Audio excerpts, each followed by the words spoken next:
RX78-2 ガンダム。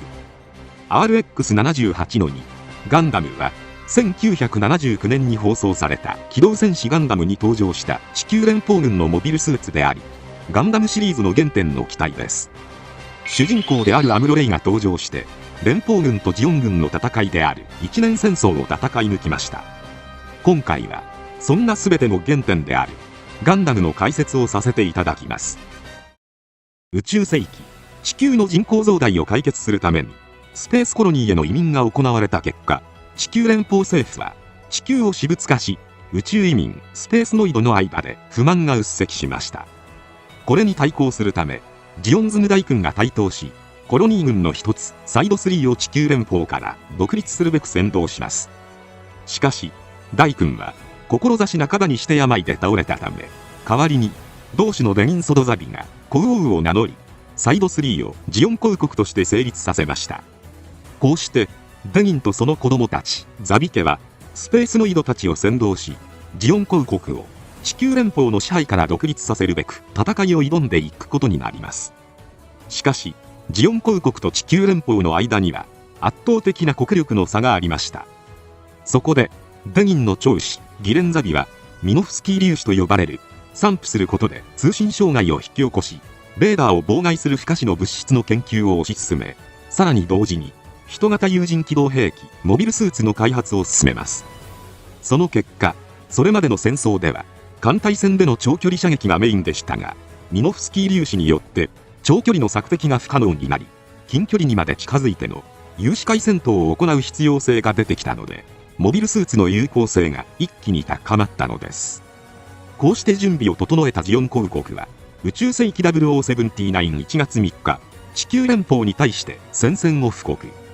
いわゆる一年戦争がその幕を開けたのでした。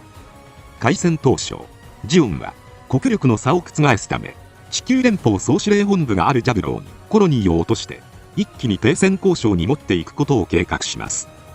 そこでコロニー落としブリティッシュ作戦を実行しました。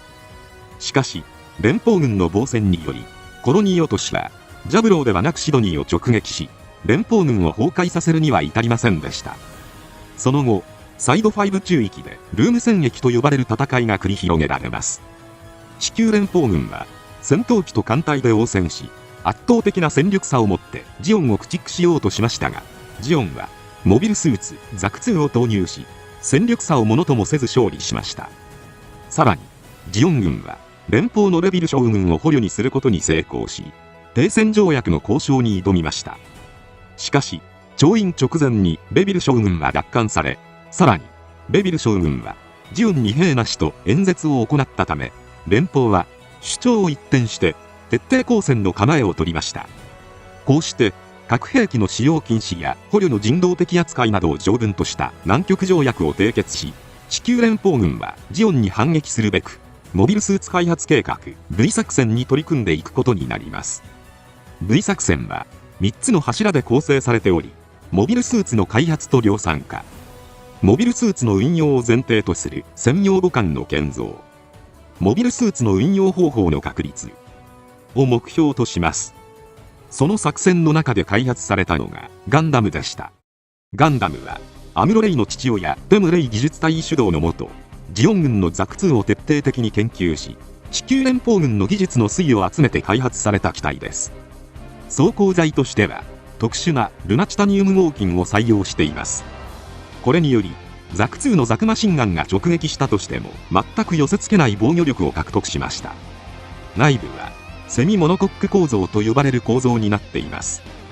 ザクに採用されていたモノコック構造と異なり、整備性には優れるものの外部拡張性に制約があるなどのデメリットも存在します。駆動方式としてはザクが流体パルスシステムを採用していたことに対してフィールドモーターを採用しました。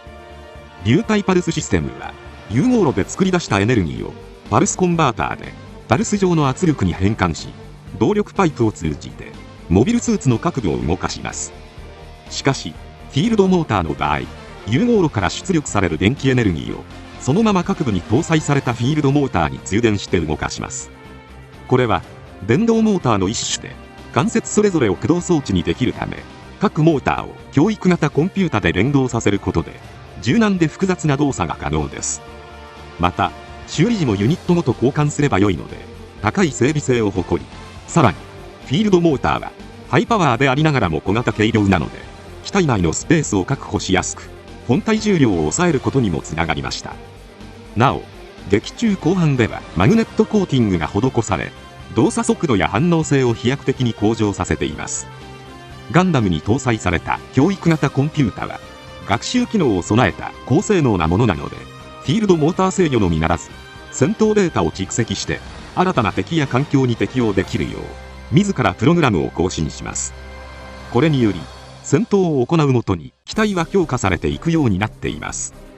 なお書籍機動戦士ガンダム宇宙世紀大辞典ボリューム2によると、ガンダムの強さの秘密は装甲ではなく機動力と実行学習型コンピュータにあることが記述されています。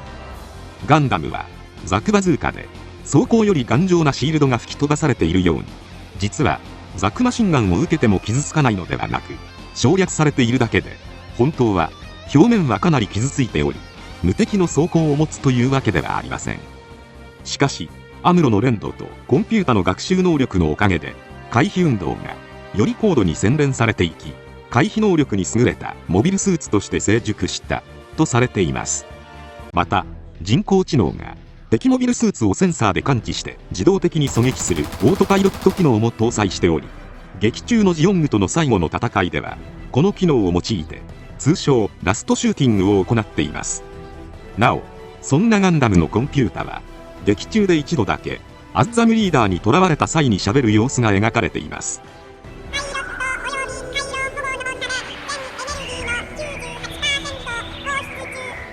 ガンダムには腹部に脱出用小型戦闘機コアファイターを内蔵するコアブロックシステムが採用されました。モビルスーツのノウハウが圧倒的に不足する地球連邦軍にとって実戦データは貴重だったので、パイロットの帰還率の向上と貴重な実戦データの回収を行うためこのシステムが搭載されています。またこのシステムを搭載したことにより、上半身となる A パーツと下半身となる B パーツのいずれかが損傷しても予備に換装すれば容易に再出撃できるようになっています。腰部前面には大気圏突入用の耐熱フィルムを内蔵しており、劇中ではフィルムを前面に巻いて大気圏突入を成功させました。しかしこれは書籍マスターアーカイブ RX78 ガンダムによると、ガンダムに単独での大気圏突入能力が備わっているのではなく、あくまで耐熱フィルムに加えてシールドを前面に置くことで熱伝導を抑制し、さらに絶妙な突入角度と速度調整という偶然が重なった結果とされており、この見解から後年のモビルスーツにはより安価で安全な高架用装備バリュートが採用されたことが明かされています。武装としてはまず頭部に 60mm バルカン砲を搭載しています。手持ち兵器が使えない状況でも使用できる固定武装として有効活用されており、その結果ジムにも搭載が決定された兵装です。次にガンダムを代表する兵装ビームライフルです。メガ粒子に出対する寸前のミノフスキー粒子エネルギーキャップを内蔵した携行式武装であり、戦艦の主砲メガ粒子砲に匹敵する威力を誇りますが、高威力な反面最大出力で約15発しか撃つことができず、使用後はスペアライフルを受け取るかチャージするために起動する必要があるという設定を持ちます。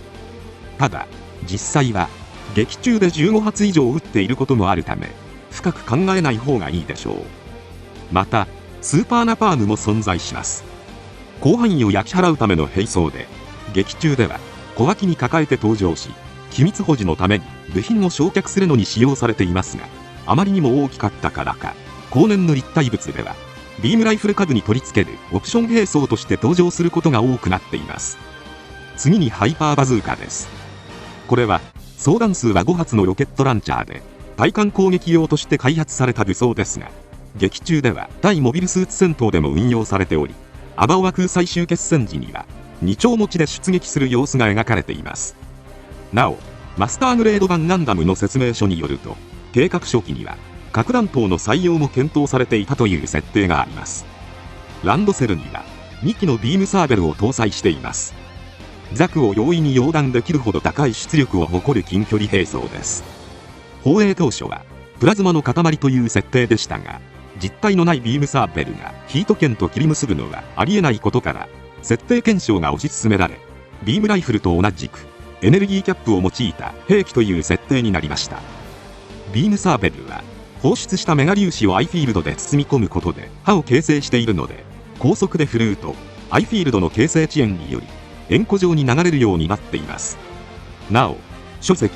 機動戦士ガンダム宇宙世紀ボリューム2大辞典編によると、ミノフスキー粒子は当初はただの電波障害のためだけの設定でしたが、空を飛ぶとは思えない形状のホワイトベースが空中浮遊した時から SF 交渉のためにミノフスキー物理学が誕生し、その結果ビームサーベルやメガ粒子砲のような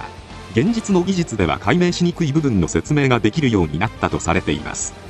機動戦士ガンダムは本来は全52話を予定するも全43話に短縮されるなど、放映当時は制作陣の方々の苦労が垣間見える作品ですが、放映終了後 SF 交渉を盛り込んだ書籍ガンダムセンチュリーが発売されるなど、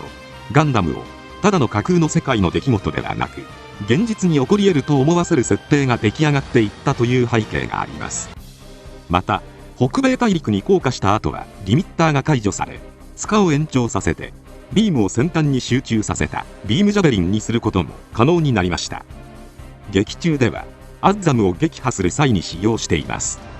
その他にはガンダムハンマーを装備します。トゲ付きの鉄球にチェーンを取り付けた質量兵器でザクを一撃で撃破しています。後にバーニャを追加して威力を向上させたハイパーハンマーに改良されましたが、ゴッグには受け止められてしまいました。防御兵装としてはガンダムシールドを装備しています。対弾性に優れますが、グフのヒート剣で真っ二つにされるなどの場面もありました。しかし一方で投擲してドップやザクを破壊できるだけの堅牢さを誇ります。また本編では登場していない幻の兵装として折りたたみ式ウィングの追加プランがあります。これは地上での移動力強化のため設計段階で検討されていたものですが、プランが中止になったので見ることはありませんでした。劇中では試作機でありながら実戦投入され、偶然乗り込んだアムロレイによって多大な戦果を上げることになりました。サイド7出航後はジオンのエースパイロットであるシャアーズナブルとの戦いを繰り広げた後、地球へ降下します。地球を横断する中でランバラルと戦ってグフを撃破、さらに黒い三連星がカルドムを撃破します。オデッサ作戦でも功績を上げ、南米ジャブローへ向かい、そこから宇宙へ戻りました。戦いの中でニュータイプとしての覚醒を遂げるアムロは中立地帯のサイド6で酸素欠乏症になり、精神が破綻してしまった父と再会します。またララーとの出会いや、どう見ても軍人には見えないシャアとの出会いなどを経て、出航後はコンスコンのリックドム部隊を全滅させるなどの強さを見せつけました。12機のリックドムが全滅？化け物か。ソロモン戦ではスレッガールーの捨て身の特攻とともにビグザムを撃破し、テキサスコロニーではマクベがカルヤンを撃破し、ララーがカルエルメスとシャアがカルゲルヌグとの死闘を繰り広げ、最後のアッバオア空戦ではジオングとの戦いでガンダムは相打ちになり、アムロはシャアと生身での戦いを繰り広げました。こうして高い戦果を残したガンダムにはサポートメカである G メカ、別名 G パーツが存在します。ガンダムは高い攻撃力と防御力を持つ機体ですが、ビーム兵器という高火力兵装を持つ代わりにエネルギー消費量が多いため移動能力に課題がありました。そのためガンダムの支援を行うため G メカが開発されました。 G メカはマスターグレード G ファイターの説明書によると、 G multiple expansion of changeable armaments、 すなわちガンダム用多目的拡張可変武装群の略。 G パーツは G practical advanced research for tactical system、 すなわちガンダムを中核とする戦術システムのための実用的先端研究の略とされています。つまり G メカ自体はモビルアーマーの名称を指すのではなく、あくまでガンダムサポートシステムの呼び名ということになります。そのため G メカの基本形態は G ファイターと呼ばれます。なお機体の全部は A パーツ、後部が B パーツと呼ばれており、 A パーツはアーマメント、つまり武装を表す A、 B パーツはブースター、つまり推進力増強を表す B を指します。この2つのパーツがガンダムの各パーツと合体することで G ファイター以外にも様々な形態での運用が可能です。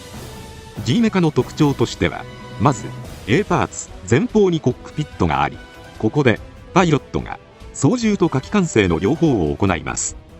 ガンダムと異なり、教育型コンピュータは採用されていません。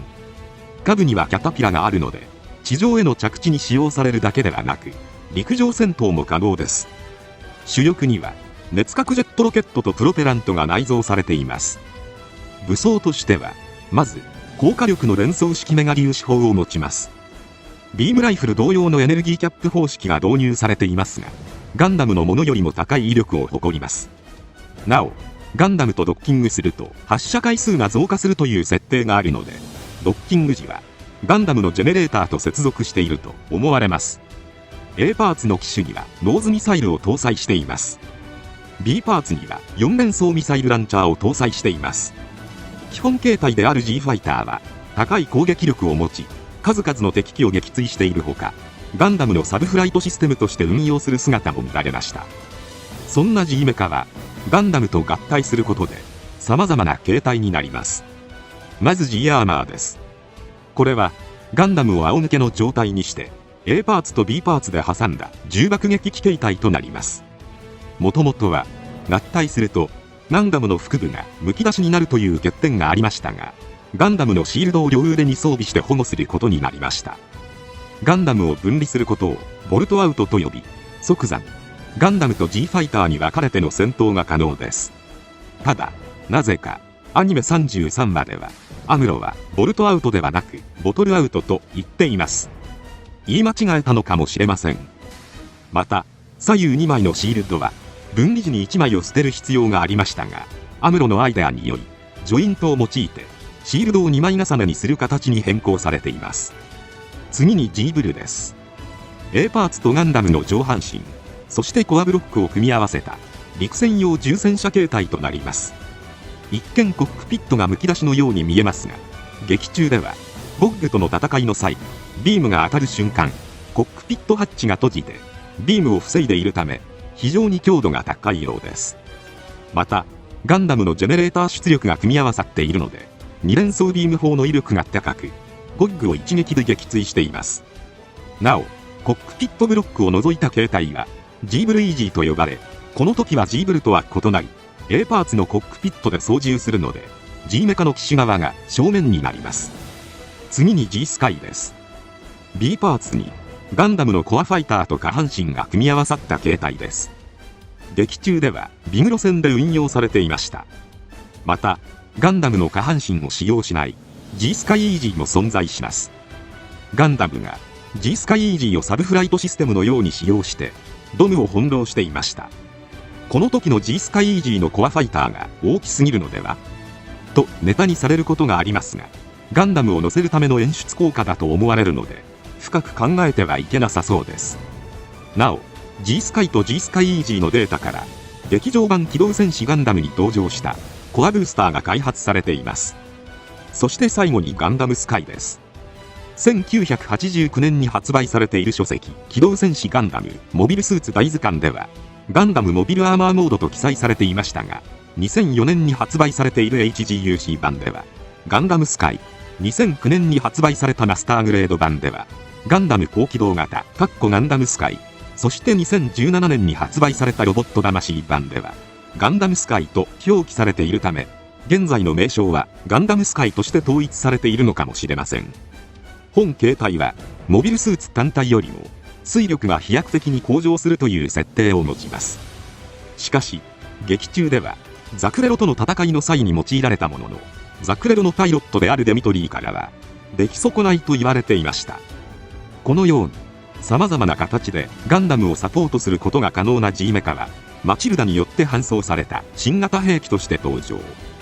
セイラやハヤトが登場し、ガンダムと連携して活躍していきました。また、ジャブローでスレッガーが加わると同時に追加でもう1機配備され、宇宙船でも活躍していきました。なお、アニメ版では活躍した G メカですが、劇場版では G ファイターの代わりにコアブースターに差し替えられたので、作画ミスで一瞬映ってしまっている以外は降板することになりました。この理由は G ファイターの登場は当時のスポンサーの販売戦略によるもので、デザインや合体変形機構がおもちゃ的すぎるという判断だったことが明かされています。しかし後年に制作された映像作品では、ガンダムイボルブ$11で G3 ガンダムと合体した G アーマーなどが登場していたり、機動戦士ガンダムサンダーボルトやいくつかの漫画で登場するなど、 G メカの根強い人気を垣間見ることができるようになっています。こうして一年戦争で伝説的な戦果を挙げてガンダム神話を生み出した RX78 の2ガンダムですが、2022年6月に公開された映画ククルス・ドアンの島の元になる G オリジン版では細かなところで違いがあります。まずオリジン版のガンダムの仕様は前期型、中期型、後期型の3つに分かれます。前期型は初登場時の装備を指します。ビームライフルが原作と異なる前期型のものになっているほか、左肩口には2連装ショルダーマグナムを装備し、右肩口には開閉式のガトリングガン、左前腕部にもガトリングガンを装備しています。またオプションとしてランドセル左側にショルダーキャノンが装備可能です。その他にはコアブロックシステムが搭載されておらず、また大気圏突入装備もないので、漫画作中ではシールドを構えつつホワイトベースの影に入ることで大気圏突入を成功させています。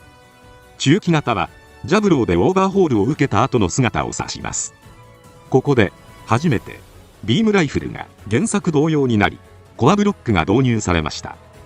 ただし原作と異なり、コアブロックはコアファイターではなくコアポッドが搭載されています。また左前腕部のガトリングガンと左肩口の2連装ショルダーマグナムが撤去され、左肩口は右肩と同じくガトリングガンに変更されました。その他には肩アーマーにフックが追加されています。後期型は原作でマグネットコーティングが施される場面で回収された姿を指します。マグネットコーティングを施されただけではなく、ランドセルや機体各部にバーニアが追加されたので、見た目の違いは分かりづらいものの、より宇宙に適した仕様となりました。このように原作との違いが見られるオリジン版ですが、ストーリーも原作と大きく異なる箇所があります。それが地球降下後のシナリオの順番です。原作では北米に降りた後、ジオン勢力圏を避けるために西へ移動して太平洋を横断し、アジア大陸でランバラルや黒い三連星などと戦い、オデッサを攻略してからそのまま西へ向かい、ベルファストを経由して南米ジャブローに入りました。しかしオリジン版ではアメリカ大陸西海岸側から直接南下してジャブローへ向かっているので、ランバラルや黒い三連星と戦ったのがアメリカ大陸になっており、さらにジャブローでガンダムが中期型に改修され、スレッガーローがホワイトベース隊に加わってからオデッサ作戦に参加しています。そのためジャブローからオデッサへ向かう途中を描いた映画ククルス・ドアンの島では、ガンダムは中期型で参戦しており、ヨーロッパへ向かう途中、アフリカ大陸の大西洋沖にあるカナリア諸島が舞台となっていました。さらにジブラルタル海峡でシャアと戦った後、オデッサへと向かっています。オデッサ攻略後は原作と同じく宇宙での戦いを繰り広げていきました。余談ですが、白い悪魔として伝説を残したアムロとガンダムは、実は一年戦争中の撃墜数が連邦軍ナンバーワンではないとされています。機動戦士ガンダム戦略戦術大図鑑によると、アムロの撃墜数はモビルスーツが142機ですが、1位はテネス・エイ・ユングのモビルスーツ撃墜数149機とされています。テネスは戦闘機トリアーズやジムスナイパーカスタムといった機体に乗ったパイロットですが、このテネスの撃墜数については諸説あり、モビルスーツを搭載した敵艦を撃沈すると、中に搭載されていたモビルスーツすべてが撃墜数にカウントされるという話もあります。そのためカウントの仕方が不明瞭ですが、テネスの設定に関してはあまり深掘りされていないため、ネットではアムロがトップでは連邦軍人のメンツが潰れるから本職の軍人を1位にしたのではと、連邦の腐敗した体質から考察する意見が出ることもあります。今回はこれで以上となります。チャンネル登録されるかはお任せいたしますので、もしよければもう一本動画を見ていただければとても嬉しいです。最後までご視聴いただきありがとうございました。